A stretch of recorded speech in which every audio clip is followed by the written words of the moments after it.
guys, and welcome back to the podcast. My name is Robbie Cassidy, and today we're going to discuss what tactics you can use to help improve your sleep and to get your sleep right. I think it's probably time that I came back and I covered sleep a small bit more on this podcast, because I've covered a lot of other topics, and it's one that I want to, I guess one of the most important things, and you always hear me talking about, you need to get your sleep right, you need to get your hydration right. So in this podcast, I'm going to talk about some of the tactics that I use with clients and how I look to improve their sleep quantity as well as their sleep quality. And both are as important as each other, and as you listen to the podcast, you'll get an understanding of why. So I think when we're looking at sleep, I think there's a few people make the same or have the same issues, and a lot of people make the same mistakes. And it comes to basic sleep hygiene techniques that people tips or sleep hygiene behaviors that people are not consistent with, that can affect it. But then it also comes because life and your environment and all that can have a huge effect on you as well. That also plays a huge role. And I notice it more in that a lot of the people that I work with, now not all, but a lot of the people that I work with who have long-term injuries, there's more than the injury itself at play.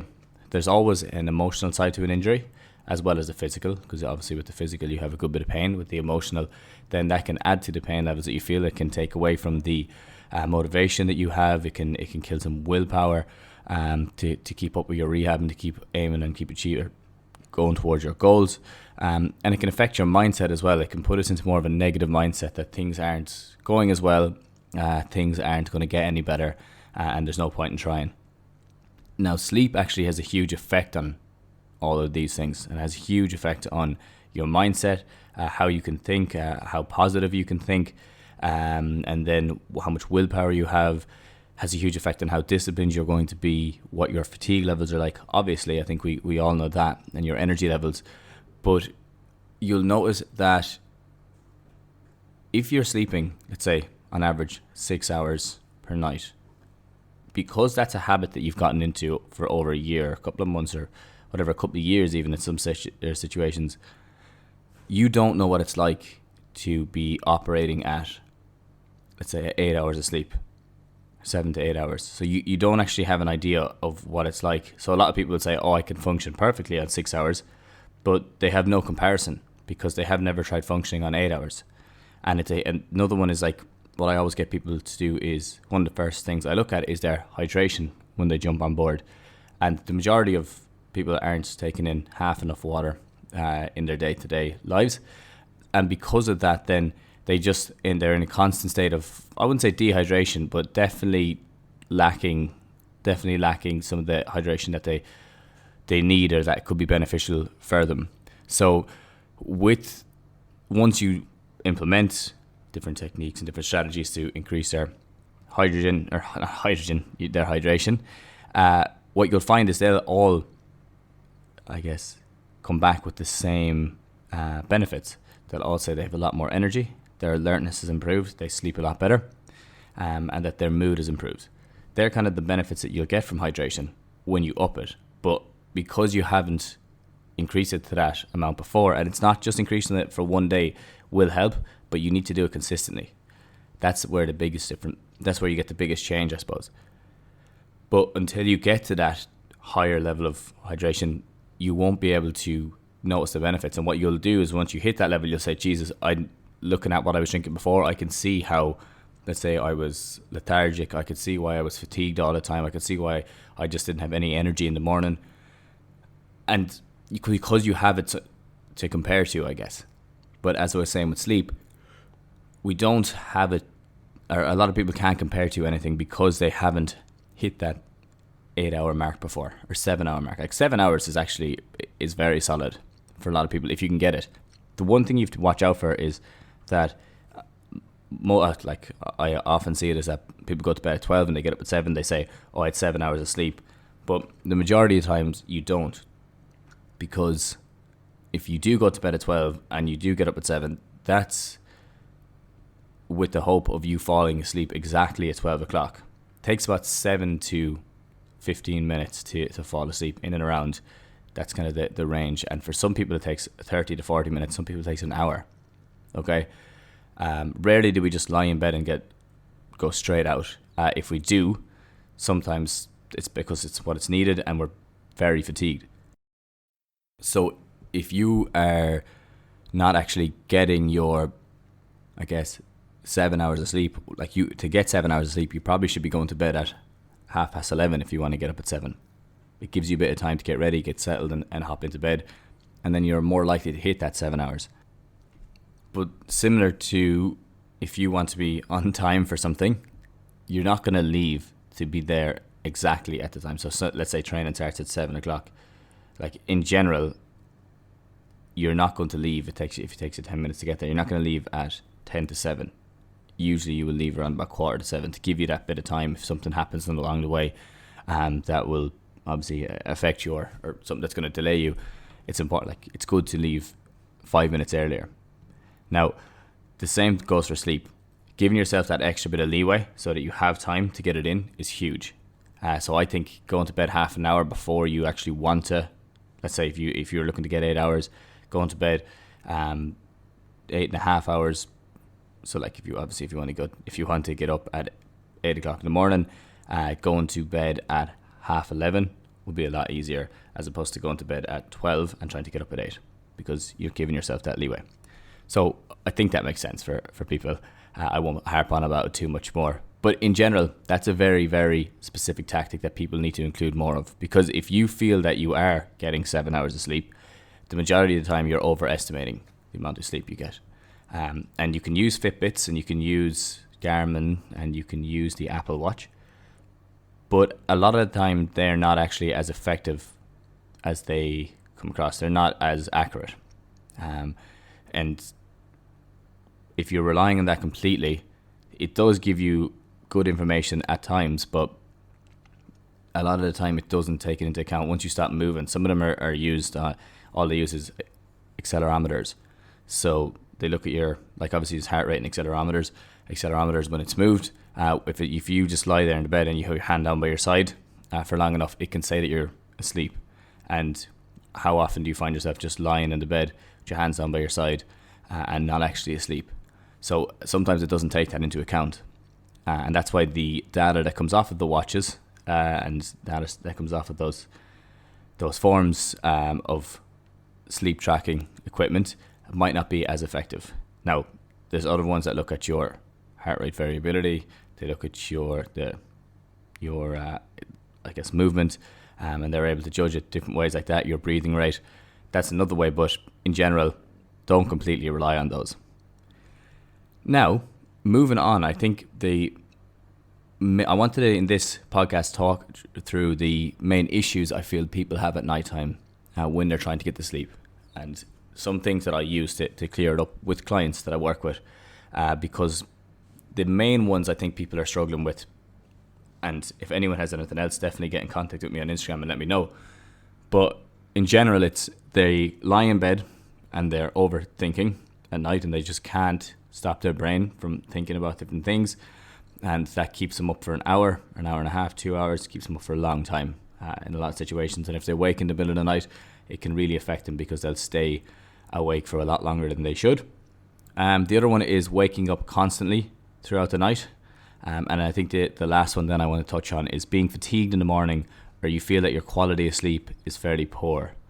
So there are the 3 issues that I'm going to address in this podcast. And I'm going to give you different tactics that have worked in the past for me and for my clients. So hopefully you'll be able to take away from this. And I'm sure you have your own tactics as well. These aren't set in stone, but they're to give you different ideas of what can work. So I guess to jump straight into it, when we're looking at overthinking, I'll start with overthinking. What happens, I feel, and I've noticed it with people that I'm working with, is that you don't leave the stuff behind you, what happened that day. Okay, so if you have things that are going on at work, things that are going on in a relationship or in a family, when you get into bed, a lot of the time that's the time that you set down, and it's the only time that you aren't doing something. So your brain starts going through all the things that it needs to figure out. And a lot of the time that's not the optimal, obviously, time to do it, because it's the time that you want to be getting in, relaxing, recovering, and getting ready for the next day. And you want your brain to figure all that stuff out while you sleep and categorize it and organize it and all that. But if we jump into bed, okay, and we are still fairly stimulated and we're still fairly awake, very quickly our brain will start to go to these. Now, it could be emotional issues. It could be issues that you need to plan for things that are coming up. It could be that you have an exam coming up. It could be you have a presentation coming up, or even a big event.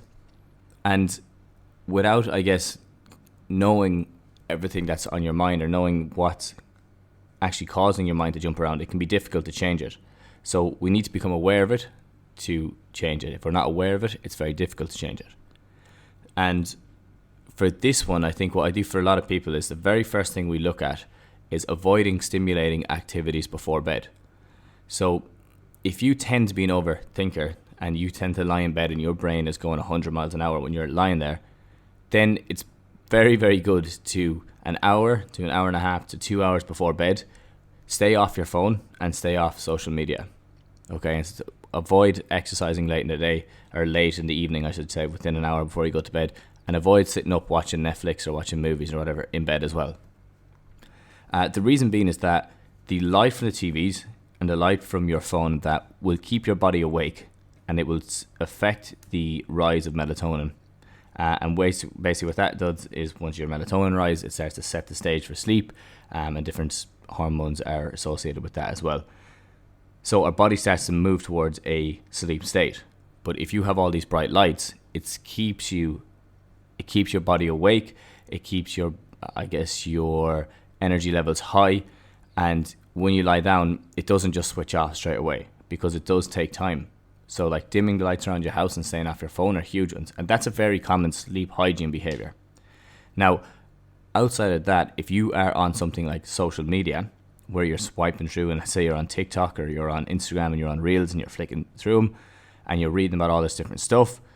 Myself now, I've been caught up recently with the war going on at the moment in Russia or in Ukraine.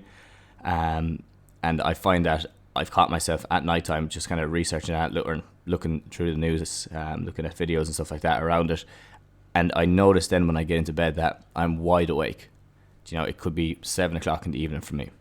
So I think trying to avoid that when you're getting closer to bed is huge, because the way social media works is that it keeps you engaged in it and you stay watching it for so long because of the fact that it takes so much concentration. Now, it doesn't feel like it, but how it takes your concentration and how it takes your focus is that you keep getting these little bursts of adrenaline to kind of make it, I guess, easy.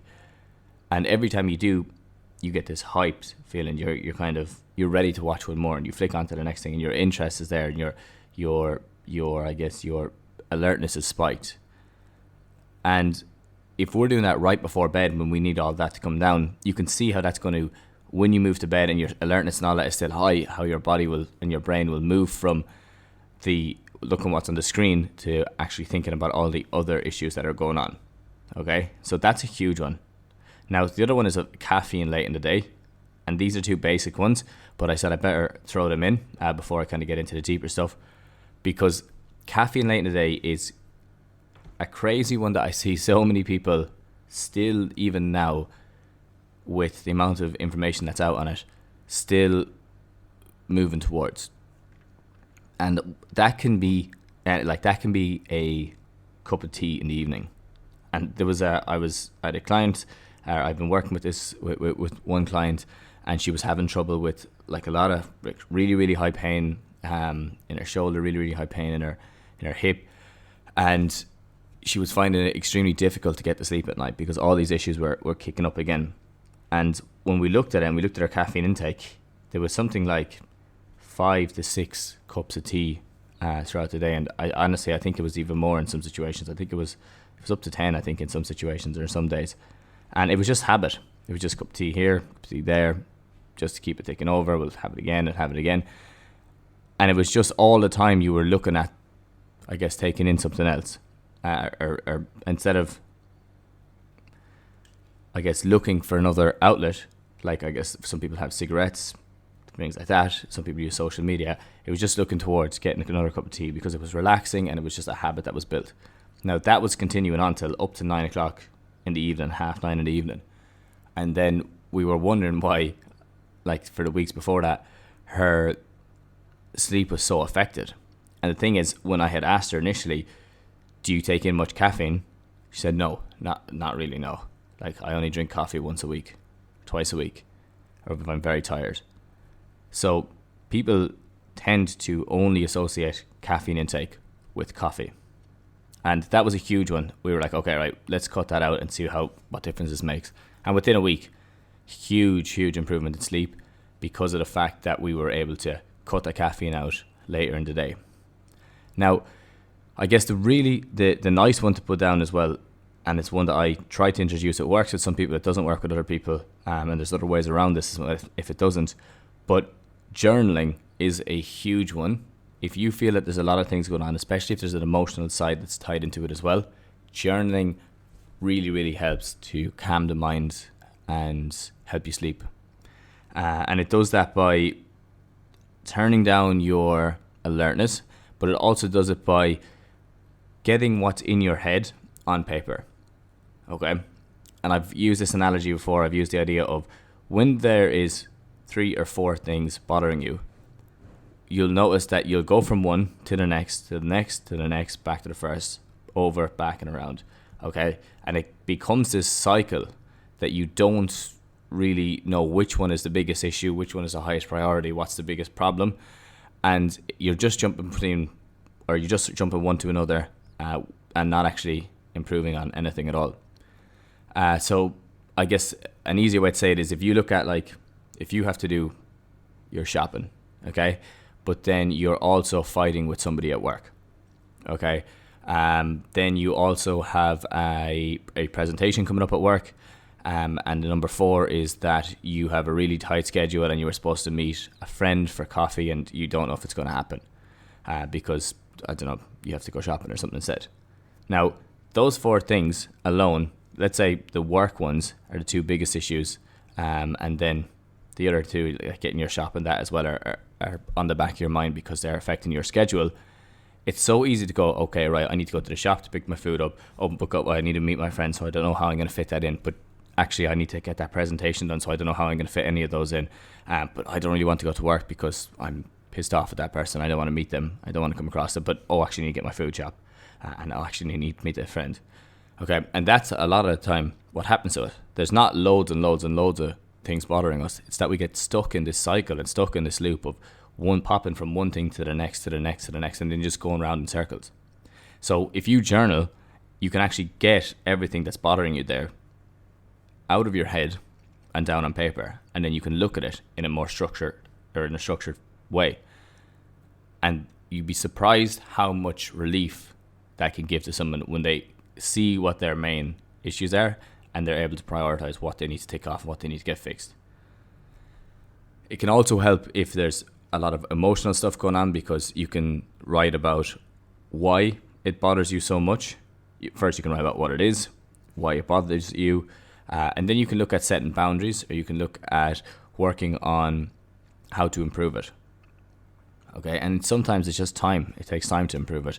But having it down on paper and understanding that you're working through it as opposed to just keeping it in your head really, really helps to calm you down, put you into more of a sleep state, and giving you a bit more patience. Okay, so when it's on paper, it's a lot easier to deal with. So what technique do I use? I just say there's easy one about just write for 5 minutes, no punctuation. I just want you to start off and you can start off with anything. My day today was great. And then you can start off with whatever you want and go through it. But if you set the timer for 5 minutes and don't have any punctuation and all that, then you'll find that it'll really, really improve. You'll find that you'll get a lot more out of your head than you would have expected. Or you could just write down individual questions. What is bothering me today? What do I need to improve on? And then write underneath each of those. But it's taking the time out to do it is the biggest one. And if look outside of the avoiding stimulating activities and caffeine and that late in the day, I think journaling is the biggest one to stop overthinking at night. And I think everyone should start to incorporate it if you find that you are sitting up at night and just waiting for yourself to go to sleep and really, really affected with anxiety or nervousness or whatever it is, fear. The journaling helps massively with that. The next one then is waking up constantly or repeatedly throughout the night. This is another huge one. I think this affects what I'm going to talk about, the last one, about being fatigued in the morning, your quality of sleep being poor. But if you're waking up constantly throughout the night for different reasons, it really, really, really affects the quality of sleep that you can get and how rested you feel the next day. And a lot of the time it's for simple things. It can be because you go to bed and you haven't really set out everything that you need to do the next day. It can be you have to plan for things. You'll find that a lot of the time if you have an alarm for something new the next morning, or there's a slight change in routine, or if you are very anxious about something going to bed. Now, we already know what to do if you're anxious about something going to bed, and the journaling is huge in that. So I don't want to go back over that again. And I want to use that works for all of these.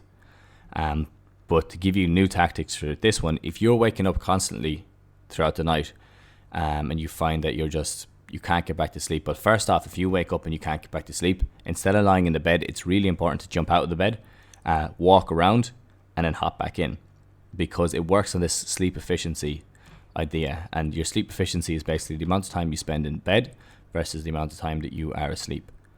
So we look to get those as close to each other as possible. You don't want to spend too much time in bed that you're not asleep, because then your body doesn't associate it with a sleeping or a sleep state all the time, or a kind of a sleep room or a resting room. Okay, that's why watching Netflix and being on your phone in bed is not the best option either. And when you wake up in the morning, you should try to get out of bed as early as possible.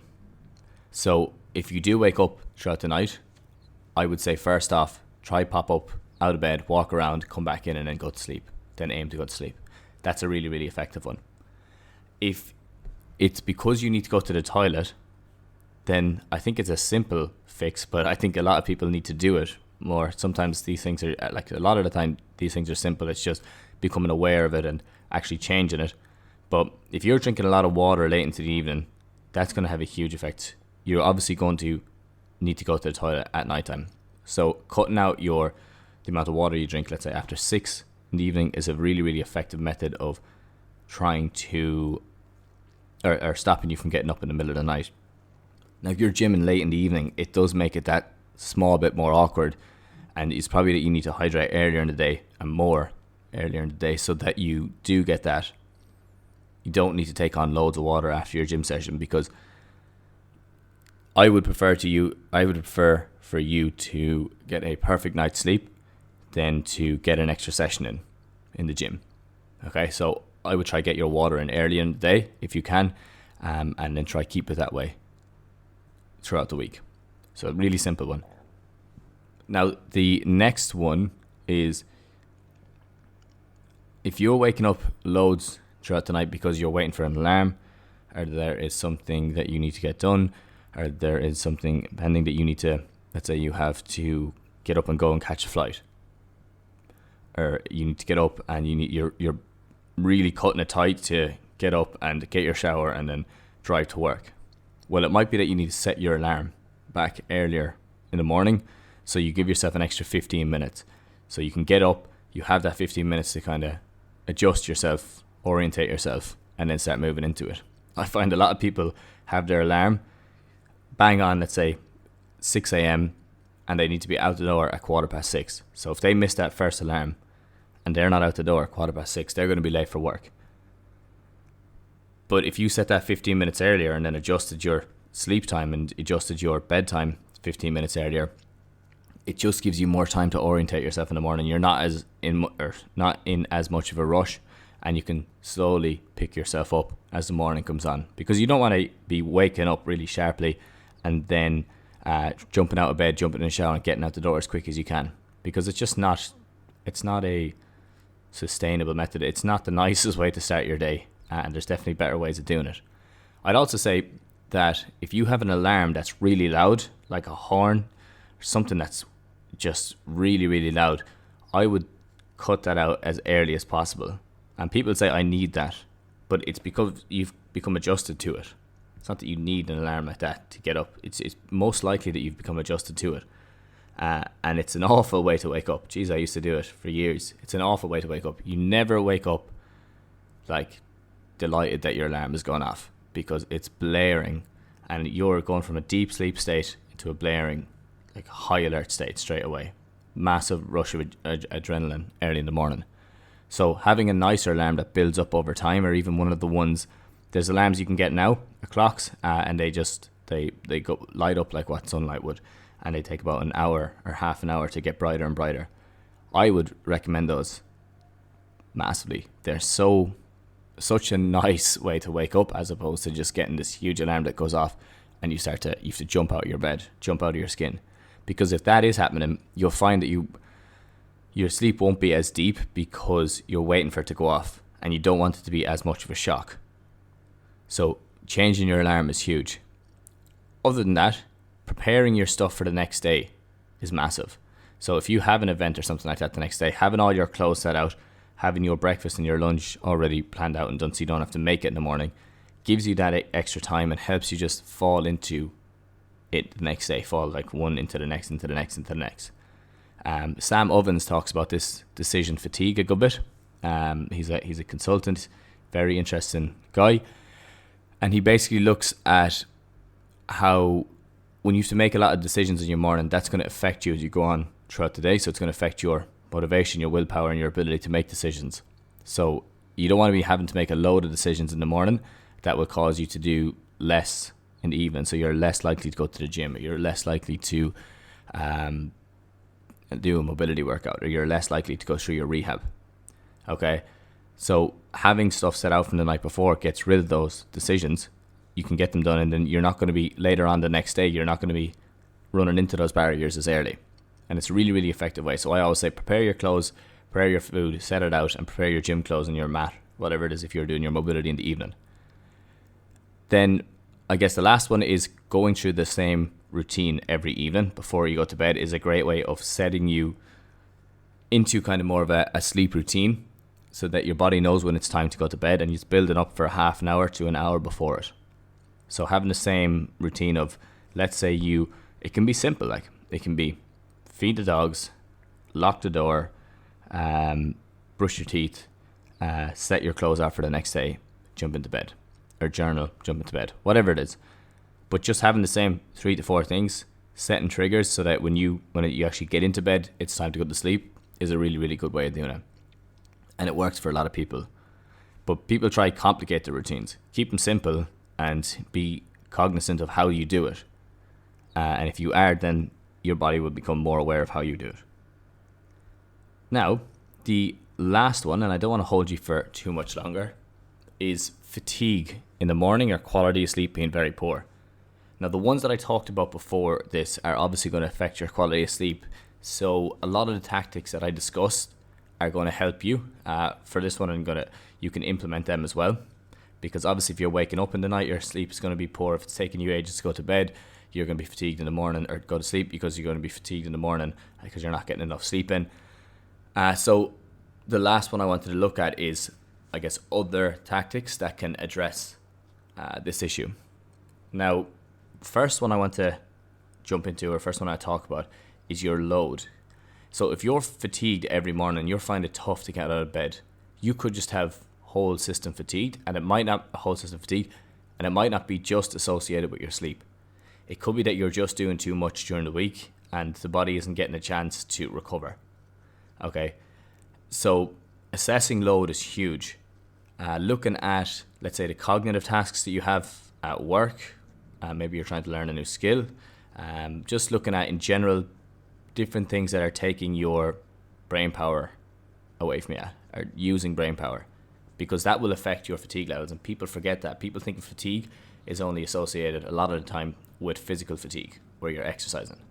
Now, physical fatigue is the next one. If you're training a lot and you're not recovering, then you have to look at how that could be affecting your body and affecting your energy levels. And getting an idea of this over a couple of weeks, it's okay to have high load 1 week, there's no problem with that, or even 2 weeks, as long as you know that you are having a week that's lower load coming soon after. And by doing that, it really, really helps to keep everything, in balance and working well. So assessing load is huge for this one. Outside of that, as I said, routine at night helps you sleep. Good hydration is a huge one. Like having good hydration throughout the day is one of the best ways of giving you energy the next day, helping you to get out of bed the next morning. And you'll only notice that when you do start drinking water consistently. That's when you'll really start to notice the difference it makes.